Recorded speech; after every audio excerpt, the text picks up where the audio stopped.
It was on March 23rd, 2019, which is actually the beginning of the season of Aries, which is the symbol of rebirth, and it's right around the spring solstice. And this was an epic rebirth. I took too much because I was going to go do my laundry, and I was like, I better be real wavy to go do this laundry. Because laundry is rough. Yeah. And I ended up overdosing, and I had this incredibly contrasted experience in my overdose. The first part of it was a life review. And like I said, I was a traumatized person who was intentionally traumatizing other people. I was waiting for this. Yes. My life review was not nice. It was not a good time. It was brutal. It was agonizing. I started to experience the pain that I inflicted on others from their point of view. And it was emotional pain that I was feeling too, not just the physical things that I had done to people, like lied, cheated, stolen from, beaten, all of this physical stuff. The emotional pain and turmoil, it felt like I had ripped a piece of their soul apart. And so that was what I was experiencing. And then I started to experience what felt like a collective life review. I was experiencing all the experiences that have ever happened on Earth, because I was experiencing things that had not happened in this physical lifetime for me. Like, I experienced childbirth, but I'm not a person who's had a child. I experienced the death of my child. Again, not a person who's had a child. My awareness is going into all of these other life experiences. Today, I have some awareness that I've had past lives like that, and so it was kind of coming to me like that. But I was also seeing it from people's perspectives in my family. So when I had this experience of my child dying, I was in the awareness of my aunt, who my cousin died. And so I was experiencing her pain. I was seeing her face, feeling her agony. And then I started to experience my parents' suicide from their point of view, as well as my point of view as a grieving daughter. But from their point of view, the pain, the ocean of anguish that I was drowning in, it felt like every cell in my body was covered in spikes and static and concrete, and I was being shredded apart.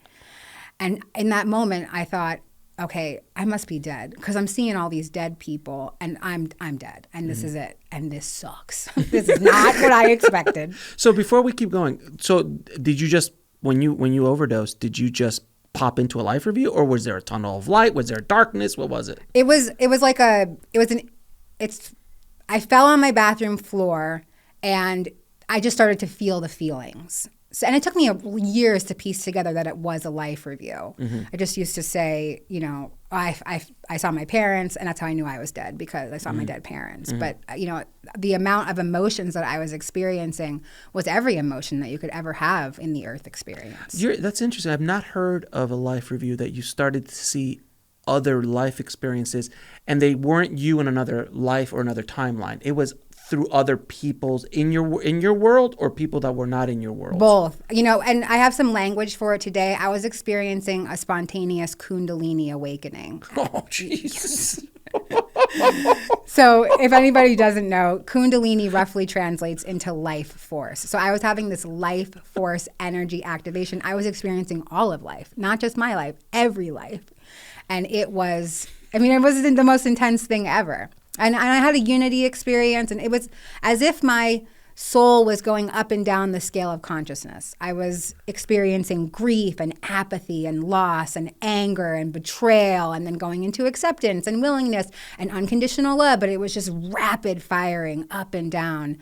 God, it's like they threw you in a washing machine. Oh yeah, it was brutal. All right, so you're watching the life review, and it's more of a feeling than it is like a room.